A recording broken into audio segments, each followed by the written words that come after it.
Pada tahun 1925, penerbit majalah Hugo Gernsback menciptakan The Isolator, sebuah helm yang terlihat aneh untuk orang-orang yang perlu berkonsentrasi dengan baik.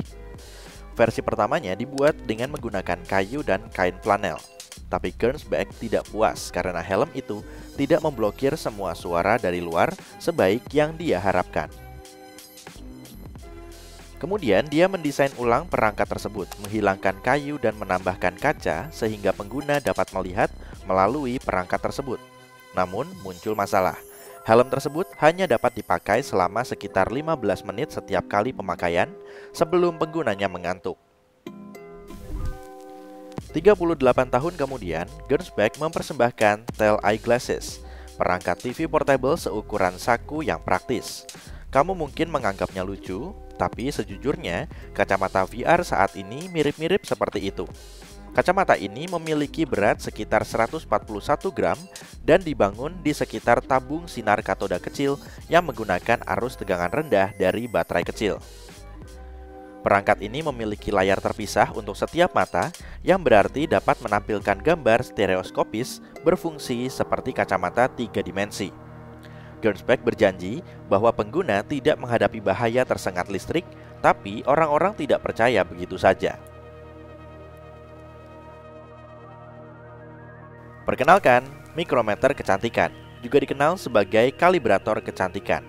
Teknologi tahun 1930-an ini memang terlihat seperti perangkat Clockwork Orange, tapi sebenarnya alat ini didesain untuk meningkatkan kecantikan seseorang. Para spesialis menempatkan benda ini di sekitar kepala seseorang dan strip logam yang fleksibel membantu menghitung pengukuran wajah dengan sangat presisi. Sang penemu secara khusus memfokuskan pada dua pengukuran. Tinggi hidung dan dahi harus sama, dan mata harus dipisahkan oleh lebar satu mata. Jika mikrometer kecantikan menemukan ketidaksempurnaan, mereka menyarankan untuk menggunakan riasan wajah untuk memperbaiki situasi tersebut. Jadi, perangkat ini seharusnya menjadi barang penting bagi para aktris dan aktor yang bekerja di industri film, tapi ternyata gagal dan tentunya tidak menjadi kegemaran nasional. Sheet mask digunakan untuk tujuan estetika saat ini, tapi di masa lalu masker ini terlihat lebih aneh. Contohnya masker S yang diciptakan pada tahun 40-an oleh Max Factor Jr. yang legendaris, yang pada dasarnya menciptakan riasan untuk para bintang film. Dia berharap para aktris akan berusaha keras untuk mendapatkan masker seperti ini untuk mengurangi bengkak pada wajah, tapi itu tidak pernah benar-benar terjadi. Sebagian orang menganggap lesung pipi di sekitar senyuman sebagai hal yang paling menawan dan menarik. Jadi, seorang penemu menciptakan dimple maker pada tahun 1936 yang pada dasarnya terlihat seperti peralatan perawatan gigi pada abad pertengahan. Petunjuknya cukup sederhana. Pengguna harus berdiri di depan cermin, tersenyum untuk memposisikan dimple maker dengan benar, dan memakainya 2 atau 3 kali sehari selama 5 menit setiap kali. Gagasannya adalah mengulangi proses tersebut sampai lesung pipi muncul. Namun tidak mengherankan, alat ini tidak dapat membuat lesung pipi terlihat lebih baik atau membuat lesung pipi yang baru. Bahkan, asosiasi medis menyatakan bahwa alat ini dapat memberikan masalah kesehatan yang serius, bukannya kecantikan konvensional. Bahkan, pria yang paling berpengalaman pun bisa terluka akibat bercukur dari waktu ke waktu. Jadi mungkin hanya yang paling berani yang mau membayar untuk menggunakan mesin cukur massal ini, yang memungkinkan tukang cukur mencukur selusin pria secara bersamaan. Perangkat ini muncul pada sebuah uji coba untuk serial TV pada tahun 60-an, tapi diciptakan pada abad ke-19. Namun, kesuksesan komersialnya tidak pernah dimaksudkan untuk terjadi, karena mesin ini tidak akan pernah bisa beradaptasi dengan bentuk wajah yang berbeda. Penemuan berbahaya lainnya adalah fluoroscopes pengepas sepatu. Saat berbelanja sepatu, alih-alih mencoba sepatu seperti biasanya, orang-orang akan masuk ke dalam mesin keren ini yang menggunakan sinar X untuk menunjukkan gambar bergerak secara real-time dari kakimu di dalam sepatu. Ini seperti teknologi tinggi untuk memastikan ukuran kaki. Kedengarannya cukup keren, tapi mesin ini sebenarnya berbahaya karena memancarkan radiasi dalam jumlah besar. Bagaimana tidak, selama 20 detik saja kamu akan mendapatkan dosis yang jauh di atas tingkat yang aman.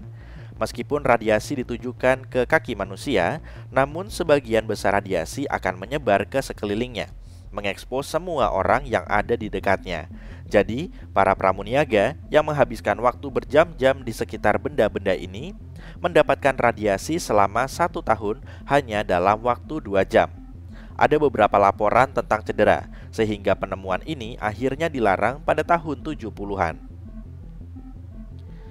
Jika kamu memiliki 2 kaki kiri, kamu bisa belajar menari dengan video YouTube atau memanggil pasanganmu untuk membantumu dengan menggunakan sepatu dansa Siam ini.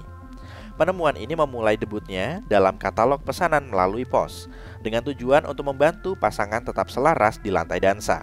Namun, sepatu ini justru membuat kalian berdua tersandung ke lantai. Izinkan aku memperkenalkan AutoSkates, sebuah penemuan yang berasal dari tahun 40-an.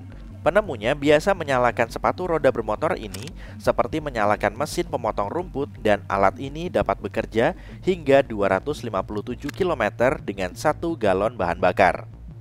Tapi alat ini memiliki sedikit masalah dengan remnya yang bisa tidak mengerem sama sekali. Jadi, kopilot diperlukan di sana. Dan yang dimaksud dengan kopilot adalah seseorang yang cukup berani untuk duduk di bangku kecil di belakang pengemudi dan membantu mengerem dengan kakinya sendiri. Jika ada yang ingin mengajak seluruh anggota keluarganya bersepeda, naik saja Goofy Bike. Penemuan ini yang diluncurkan di Chicago pada tahun 1939 merupakan sepeda untuk 4 orang yang juga berfungsi ganda sebagai mesin jahit keliling. Ketika kendaraan unik ini diparkir, kaki-kaki mesin jahit menjaga agar sepeda yang tinggi ini tidak terguling. Tapi aku tidak mau terlalu dekat dengannya untuk berjaga-jaga. AutoSkates dan Goofy Bike tampak seperti cara yang relatif aman untuk berkeliling dibandingkan dengan tong.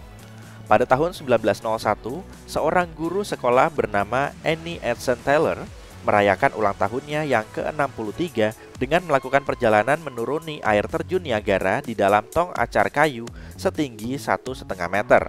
Setelah aksi nekatnya, 15 orang peniru mencoba menggunakan alat yang sama untuk menaklukkan air terjun Niagara, namun tidak semuanya berhasil. Saat ini mencoba melakukan aksi seperti itu dilarang karena risiko yang signifikan, dan dendanya sekitar $10.000. Pada tahun 1929, seseorang tampaknya berpikir bahwa lembaran venir kayu bisa menjadi hal hebat berikutnya dalam bahan pakaian renang. Mereka mengiklankan semacam metode DIY dan daur ulang, dan salah satu video promosi menampilkan seorang gadis yang menjelaskan bagaimana dia membuat pakaiannya menggunakan venir sisa dari pembangunan rumah. Lucunya, mereka bahkan mengklaim bahwa sejauh ini tidak ada satupun pakaian renang yang melengkung atau retak. Tapi jujur saja, kayu tersebut akan membutuhkan lapisan kedap air yang serius untuk bertahan seiring waktu. Penemuan ini tidak bertahan terlalu lama, mungkin karena tidak memenangkan penghargaan untuk desain yang paling bagus. Sekitar 10 tahun kemudian, para pria terlihat memakai topi periskop di London. Penemuan yang cerdas ini memberikan sedikit dorongan bagi orang-orang bertubuh pendek untuk bisa melihat di tengah kerumunan orang. Gambar-gambarnya memantul dari cermin di bagian atas topi ke cermin lain, tepat di depan mata melalui lubang di pinggirannya. Namun, meskipun tampak sebagai ide yang bagus untuk parade dan acara olahraga, topi ini tidak praktis untuk situasi lainnya. Entah merasa malas atau lelah, tidak ada alasan untuk melewatkan latihan pianomu. Semua berkat penemuan tahun 1935 ini, piano lipat. Alat musik ini diletakkan di kaki tempat tidur dan keyboardnya dapat ditarik keluar seperti laci, ditekuk pada engselnya hingga berada pada sudut yang tepat untuk tangan pemain. Apakah ini aman? Ya, jika pianonya tidak sepenuhnya dipasang dengan aman, bam, bencana pun akan terjadi. Katakanlah kesejahteraan anak-anak bukanlah perhatian utama para pencipta Mercury Maze. Penemuan tahun 1978 ini merupakan permainan genggam yang mengharuskan anak-anak memutar dan memiringkan labirin untuk memandu gumpalan perak merkuri di sepanjang jalan menuju pusat labirin. Ya, pikirkan merkuri yang beracun dan berbahaya bagi kesehatan dalam mainan anak-anak. Kira-kira bagaimana?